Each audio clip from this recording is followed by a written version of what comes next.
Eu quero saudar a todos os nossos irmãos, os irmãos que nos veem pelo canal 126 da Embratel TV aberta ou pelo canal 85 da Sky, os nossos irmãos da Igreja Cristã Maranata, irmãos nossos também de outras igrejas que compartilham conosco, que estão sempre atentos aos nossos programas.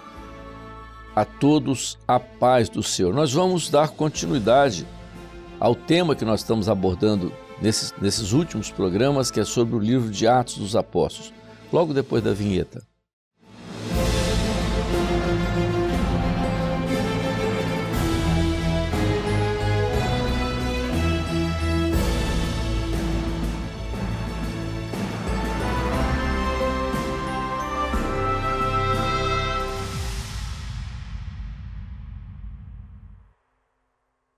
Nós temos abordado nesses últimos programas, só fazendo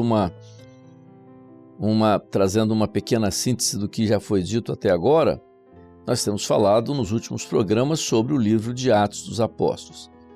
Como foi dito já no primeiro programa nosso, nós falamos que o livro de Atos dos Apóstolos é para nós considerado a fisiologia da igreja, não é? Assim como pegando uma carona aqui naquilo que é, do ponto de vista médico, né? O funcionamento de um corpo, quando você usa em medicina o estudo da fisiologia, as funções, o livro de Atos, na verdade, mostra o funcionamento da igreja. É um relato para mostrar como a igreja funciona, é um ato contínuo do funcionamento da igreja, como nós temos falado nesses últimos programas. Nós falamos no programa anterior sobre a primeira viagem missionária de Paulo. Começa em Antioquia, na Síria, e termina lá na Psídia, também Antioquia, lá no sul da Ásia, mostrando nesses 3 anos, como diz, que é do ano 45 ao ano 48, mais ou menos, esses 3 anos que dura essa viagem missionária de Paulo. É claro que naquela época não tinham os meios de transporte mais rápidos como existem hoje. Mesmo assim, ele conseguiu fazer uma coisa maravilhosa, claro, pela operação do Espírito Santo. Era um desafio, porque a mensagem era muito difícil. E a igreja de Atos, sem dúvida, foi o primeiro mensageiro, aquela que saiu com a primeira mensagem para dizer que Jesus estava vivo. Quer dizer, foi o início da igreja, a igreja que saiu para a sua caminhada, como mostra nos episódios descritos no livro de Apocalipse, como as 7 cartas das igrejas da Ásia. E se nós colocarmos as cartas como um tempo, esse primeiro tempo da igreja está representado na primeira carta à igreja de Éfeso, a igreja aceitável, ou seja, onde começa a ser gerada a doutrina da igreja. Mostramos aquele momento da saída, quando o Espírito Santo mostra a ida de Paulo, juntamente com outros irmãos de Antioquia, para essa viagem, essa primeira viagem. É bom que se lembre, quando nós vamos falar nisso nos episódios que virão, às vezes você vê, se você for ler um livro a respeito das viagens de Paulo, você vê falando, não, Paulo fez 4 viagens. Tem uma observação importante aí. Paulo faz 3 viagens missionárias. A 4ª viagem, que é colocada em Paulo, a 4ª viagem dele não é viagem missionária, é a viagem da prisão dele, quando ele é levado preso para Roma. Essa viagem é a viagem da prisão dele, levado preso para Roma, sede do Império. Então, como viagem com missão de evangelização, uma missão como viagem missionária mesmo, são 3. A segunda viagem, que também começa em Antioquia da Síria, que é onde era a igreja onde ele fazia parte, onde ele deu os seus primeiros passos como cristão. E, aliás, foi nessa igreja que eles foram primeiramente chamados de cristãos. Os cristãos foram chamados de cristãos aí na igreja de Antioquia, e mais do que normal, porque era uma igreja basicamente formada por gentios, não é? Que não tinha, apesar de ter judeus lá também, mas era uma igreja gentílica.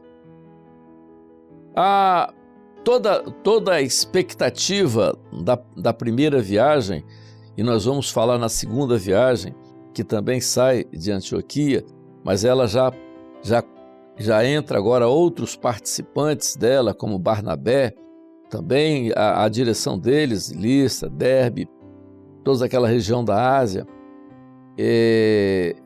Mas ainda voltando à primeira viagem, a primeira viagem, quando termina em 48, há um espaço, porque a segunda viagem começa no ano 50 e vai até o ano 53, também 3 anos a segunda viagem. E uma coisa que nós falamos no programa anterior é que no intervalo entre a primeira e a segunda viagem é que acontece porque a primeira viagem você vai ver bem descrito no capítulo 13 e 14 de Atos. Mas o intervalo entre a primeira e a segunda viagem, porque a segunda viagem começa depois do ano 50, também dura 3 anos, o ano 50 até o ano 53, nesse intervalo entre a primeira e a segunda viagem, ocorre o Concílio de Jerusalém, como nós falamos nos eventos anteriores. É por isso que Paulo, quando no Concílio de Jerusalém, ele fala da necessidade de entender o que Deus estava fazendo no meio dos gentios, porque ele tinha voltado de uma viagem de 3 anos, viagem missionária, e ele tinha presenciado tudo aquilo que o Espírito Santo estava fazendo no meio dos gentios, mostrando até de forma muito clara, e isso é muito importante para nós entendermos o momento da igreja hoje. Quando nós falamos de oposição, a obra de Deus sempre sofreu oposição.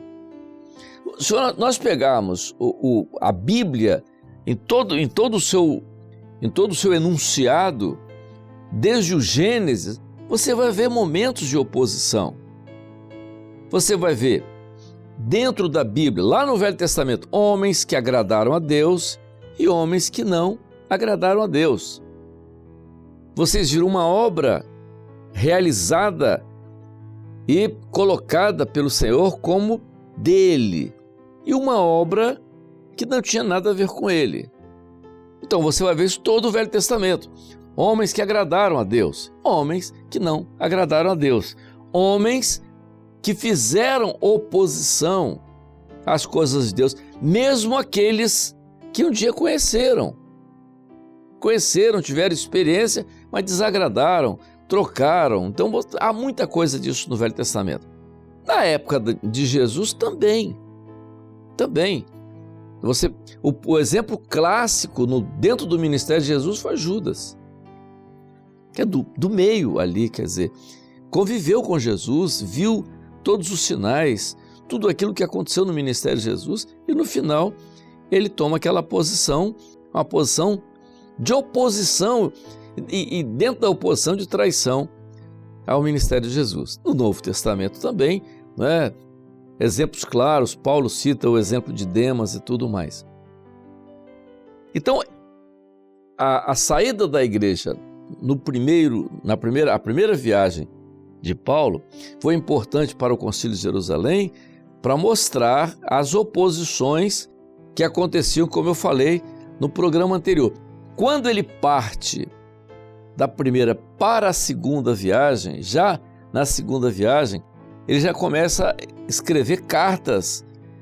Já na segunda viagem, cartas que mesmo durante a segunda viagem, ele escreve cartas que tem muito a ver com o Concílio de Jerusalém, que acontece logo depois da primeira viagem dele. Que cartas foram essas que foram importantes e impactantes dentro da doutrina da igreja? Nós vamos ver 3 cartas muito interessantes: Gálatas, aos Romanos e aos Coríntios. Cartas intensamente doutrinárias, muito doutrinárias. Que aspectos você tirou daí logo no término da primeira viagem, no Concílio de Jerusalém, antes da segunda viagem, quando ele sai para divulgar, já nessa segunda viagem, ele já passa a mostrar aos irmãos o resultado daquilo que havia acontecido no Concílio de Jerusalém. Quais os pontos importantes que aconteceram no Concílio de Jerusalém? O primeiro ponto, que às vezes é possível até que a gente não atente para isso, mas nós que estamos daquilo que o Senhor tem nos dado como direção, uma das coisas fundamentais foi que a ida dos irmãos de Antioquia para esse Concílio de Jerusalém foi por revelação. Então você vê que o Espírito Santo está agindo na vida da igreja, independente da vontade até mesmo dos apóstolos. Quando eles chegam em Jerusalém, qual a oposição que existia? Oposição à doutrina. Por que a oposição à doutrina? Para descaracterizar a doutrina que já estava estabelecida. Parece até repetitivo isso que a gente fala. A doutrina da igreja, ela já está clara, podemos dizer, explícita em todos os acontecimentos do livro de Atos dos Apóstolos. É ali que aparece o batismo com o Espírito Santo, ali que aparece o significado de ministério, os diáconos, a igreja. E ali no capítulo 15, você vê claro ali dentro, claro, mas dentro daquilo que é o aspecto da vida da igreja, corpo. Por que você entende ali no Concílio de Jerusalém corpo? E é essa pregação que vai dar sequência na segunda viagem de Paulo. Quando eles vão a Jerusalém, eles vão para se opor, no sentido, para trazer, não vou usar para não fazer confusão de se opor, eles vão a Jerusalém, eles tinham uma revelação. Enquanto a igreja que estava em Jerusalém, havia um grupo na igreja de Jerusalém, um grupo de oposição. Mas a oposição que estava naqueles irmãos não era por revelação, era pela razão. Eles achavam que tinham que trazer os conceitos de toda a tradição do culto levita, tudo aquilo que acontecia na lei e nos profetas da lei, trazer todo o costume, tanto da lei cerimonial como da lei moral, para dentro da doutrina da igreja, como guarda-dia, o tipo de alimento, circuncisão ao 8º dia do menino, enfim, tudo isso colocar dentro da igreja. A igreja de Antioquia não tinha essa linha, porque o que o Espírito Santo tinha revelado lá, a igreja de Antioquia, é que a salvação era pela graça. Não tinha nada a ver com aquilo que eles queriam colocar na igreja. Pedro era um evangelista. Ele não tinha... Sabia, era um servo de Deus, sabia. Mas o que Deus fez com Pedro? Deu a visão do lençol com todos os animais e aquilo que o Senhor mostrou para ele: mata e come, não torna imundo aquilo que Deus purificou. Essa chegada de Pedro, com essa experiência do dom espiritual e a chegada dos irmãos de Antioquia, fez com que a doutrina entrasse no seu rumo. Então, qual a experiência que nós entendemos aí? Corpo. Houve aquilo que no final do capítulo 15, nas resoluções, foram a interpretação de que a igreja tinha que funcionar como um corpo. Por isso, as cartas que se seguem, por exemplo, a carta aos Gálatas, quando Paulo diz que se outro evangelho for pregado diferente do que o que ele estava pregando, fosse anátema. Então, qual é o evangelho que Paulo estava pregando? Tudo aquilo que o Senhor determinou no Concílio de Jerusalém, quando a igreja se reuniu como corpo, quando os apóstolos se reuniram como corpo, cujo cabeça ali era Cristo, ou seja, o Espírito ia dar toda a direção. Então Paulo agora leva nas suas cartas doutrinárias, mostrando toda a experiência da igreja que estava em Antioquia, mas também precisava acontecer em Jerusalém. Muito bem, então eu estou dizendo que na segunda viagem de Paulo, ele já começa a dar forma à doutrina que começa a se estabelecer ali a partir do Concílio de Jerusalém. Então, tanto que ele escreve a ênfase que ele dá na carta aos Romanos, falando sobre a salvação, a forma da salvação, Jesus como o centro de todo o projeto, não é? Que então não era a lei, não era o centro de todo o projeto que estava ali. Quando ele escreve aos Coríntios, mostrando a experiência da igreja funcionar como corpo, a experiência da igreja vivendo a manifestação do Espírito Santo dentro da igreja e a igreja funcionando como um corpo, quando ele cita os 9 dons espirituais e tudo aquilo dentro de um contexto, mostrando que dessa forma, se a igreja funciona como corpo, o cabeça é Cristo, então ele está dando a entender que a igreja é um conjunto de partes, de membros, cada um tem uma função. É por isso que nós falamos que na igreja não existe uma pessoa mais ou menos importante. Existem pessoas que têm funções. O membro da igreja, ele tem uma função. Qual a função? Ele pode ter um dom espiritual, ser útil no corpo. Mas é o dom espiritual dele que vai dar rumo à igreja? Não, o dom espiritual dele vai se juntar com outros dons, com outras manifestações dentro da igreja, com o governo do ministério, para que a igreja caminhe dentro daquilo que é o governo do Espírito, ou seja, a igreja é corpo, mas o cabeça é Cristo. Então, voltando aqui, então a experiência, então na segunda viagem de Paulo, qual o grande objetivo, não só nas missões, não é, que acontece no todo o crescimento, todo o desenvolvimento da igreja na segunda viagem, mas aí já entra então o enunciado das doutrinas que ele havia já agora tomado como base no Concílio de Jerusalém. Como eu falei, voltando à carta aos Gálatas, que é uma carta, a gente tem plena convicção de que a carta aos Gálatas, ela tem toda a gênese dela é o Concílio de Jerusalém. Ela fala que se outro evangelho for pregado, ou seja, uma outra doutrina for pregada diferente da que ele pregava, fosse anátema. E eu já disse isso e repito, essa carta ela é tão importante para a igreja porque ela mostra, quando ela fala que o evangelho que ele recebeu, ele não aprendeu de homem algum, ou seja, não é racional. Então, quando ele diz assim, não aprendi de homem algum, ele diz assim, se fosse para servir ao homem, eu tinha ficado na minha religião. Por quê? Porque lá ele estava na razão. Ele tinha uma avaliação da razão.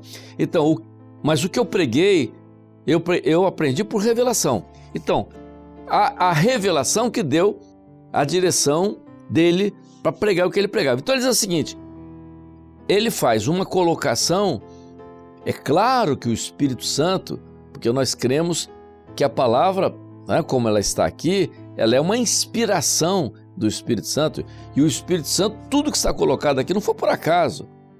Homens inspirados pelo Espírito Santo escreveram. Então, nessa carta, ele faz uma colocação muito importante quando ele diz assim: se um anjo do céu pregar outro evangelho, já está mostrando que poderia haver uma intervenção do adversário tentando imitar aquilo que provém de Deus para dizer que não é. Então ele diz: se um anjo descer e disser que não é, que é outro evangelho, seja esse anjo anátema, maldição. Aí ele diz assim: se mesmo que eu volte aqui amanhã, então o que ele está dizendo? Ele está dizendo sobre o homem que vai se apostatar. Então o apóstata, o que é o apóstata? É aquele que nega tudo aquilo que ele pregou. Então ele pregou uma coisa, ele pregou dom espiritual, ele pregou ministério revelado, ele pegou uma obra de revelação, ele pregou tudo aquilo e de repente ele volta e diz que não é nada daquilo. Paulo diz: se eu voltar amanhã e pregar coisa diferente, se eu pregar um evangelho diferente, seja eu também anátema. Então vejam, o livro de Atos até podíamos dizer assim, é como se fosse um manual da igreja. Tudo que você vê, a igreja, nós falamos de igreja, né, temos falado repetidas vezes, nunca falamos. As pessoas às vezes nos colocam rótulos e tal, que nós somos assim, desse jeito. Nunca dissemos que nós somos a igreja e os outros irmãos não são. Nunca falamos isso. Nós temos uma experiência, temos um nome que foi dado por orientação do Senhor, um grupo, uma doutrina que o Senhor nos tem dado. Existem servos de Deus em outros lugares. Então a igreja é povo. Agora, nós não temos dúvidas nenhuma quando olhamos para o livro de Atos dos Apóstolos, se é que a igreja descrita no livro de Atos dos Apóstolos é a igreja fiel e verdadeira, porque quando se diz igreja bíblica, é muito comum você ver várias pessoas dizendo igreja bíblica. Igreja bíblica é a igreja de Atos dos Apóstolos.